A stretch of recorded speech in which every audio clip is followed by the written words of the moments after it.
ওয়ালাইকুম দর্শক, আমি আপনাদেরকে একটা উপদেশ দিচ্ছি। আমার উপদেশ আপনারা মানতেও পারেন, নাও মানতে পারেন, ওটা আপনাদের ব্যাপার।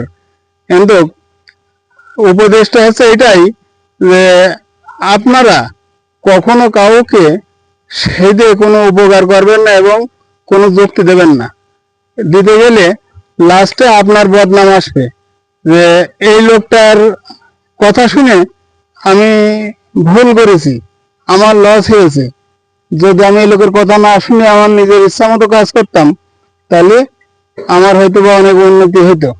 তা আপনারা যখন দেখবেন আমি একটা কথা তার বললাম, ওই কথাটা সে মন প্রাণ দিয়ে শুনলে, তখন আপনি আরো পরে যুক্তি দিতে পারেন। আর যদি আপনি যুক্তি দেওয়ার পরে সে সেটা তুচ্ছ করে দেয়, তাহলে তা পরবর্তীতে আর কখনোই আপনি তার যুক্তি দেবেন না। আসসালামু আলাইকুম।